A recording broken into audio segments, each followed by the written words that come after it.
Chapter 22. Inked Bonds. "I don't like it," said Ty in the Acela lounge a few hours later. Duncan had excused himself to go to the bathroom, so I finally had a minute to explain my new plan. "What's not to like? He provides us with the ability to walk right up to DC's front door and ask for help. No breaking and entering, no subterfuge. Yeah, and you're assuming that what you need to fix Boitoy's memory is the same thing as Nimusan. So even if your plan succeeds, you'll still fail." "That's where you're wrong," I said, tearing open the free bag of trail mix I had grabbed on the way in. "We're not just asking for the Nemosin, just some of the raw ingredients. You'll go look through the guild library to find out what else we need and figure out where we can get it." "Ugh, this is disgusting. Why did I try this?" "Because you never think 2 steps ahead," said Ty.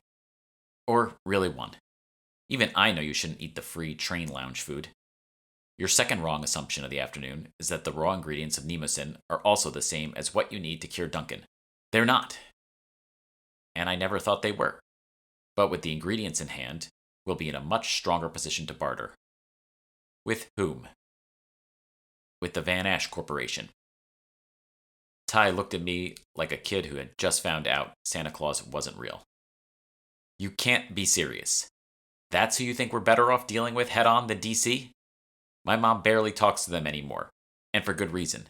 They've cornered the market on alkahest and a dozen other rare substances, not to mention the hoard of dragon's blood that they stole from Starkey's heirs stashed somewhere.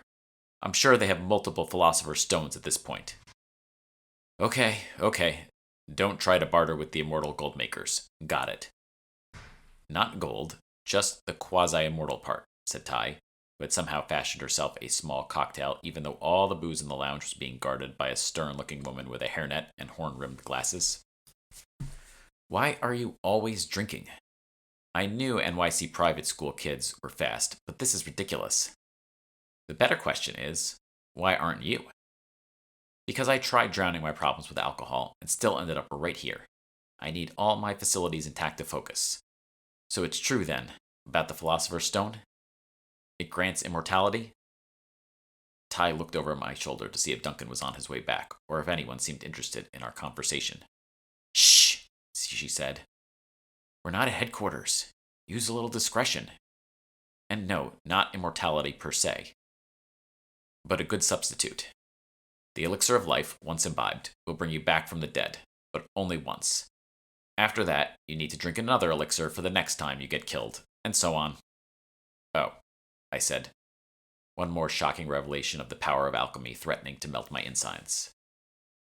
"So what happens if your body is just too old to function? Will the elixir keep you alive?" "No, it will not. But it ensures that the individuals in charge of VAC stay so for a very long time. So no, we are not going to be negotiating with them. Got any other suggestions?" "Yes," I said. "I think one of us needs to go find Duncan. It's been 20 minutes, and he still hasn't returned from the bathroom." "He's all yours. I'll try to save you a seat at a foretop in the quiet car. Can't make any promises." "Fine," I said, grabbing my duffel and darting to the men's room. A guy wearing an oversized pinstripe gray suit stared at me as I walked past him when he opened the door, and I quickly surveyed the gross interior to locate Duncan, finally finding him in the last stall, which thankfully he had left unlocked. "Dunk," I said, slowly pushing the door in. Are you okay?" Duncan looked up to me, his eyes brimming with tears. "No, Jen, I'm not," he said, his voice trembling. "The whole day. It's gone.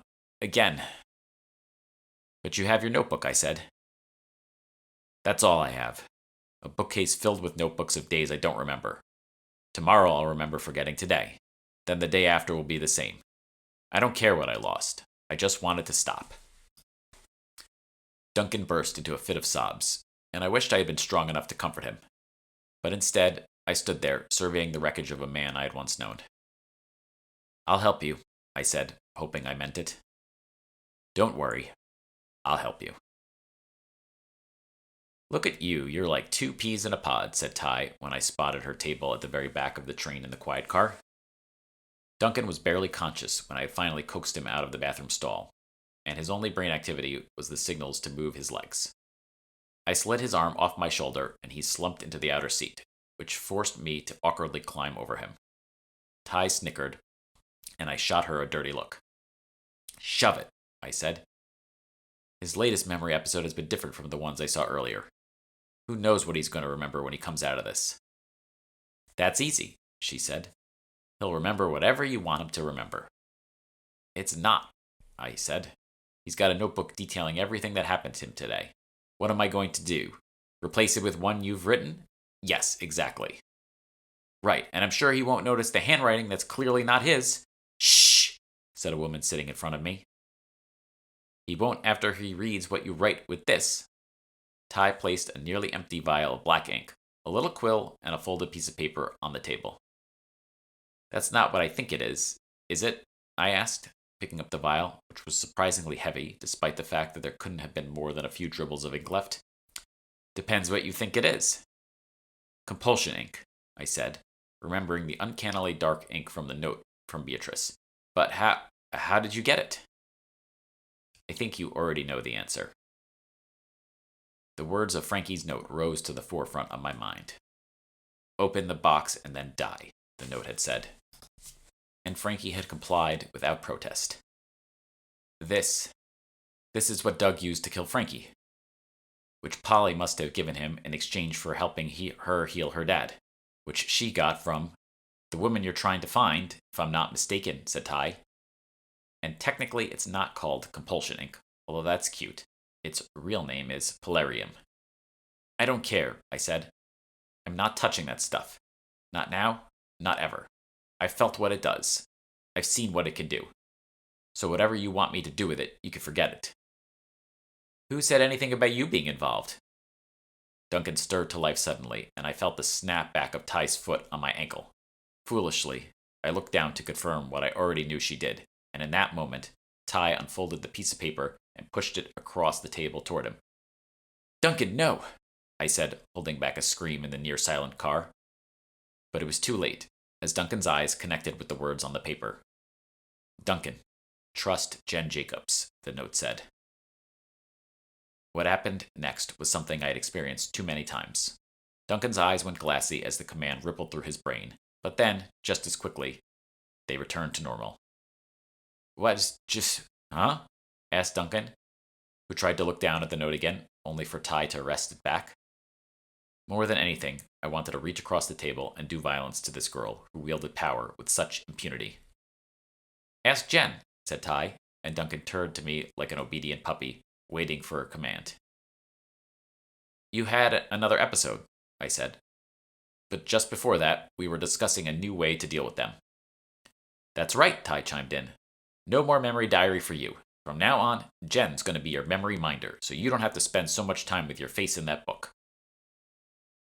Duncan scoffed. "As if I'd ever agreed to that.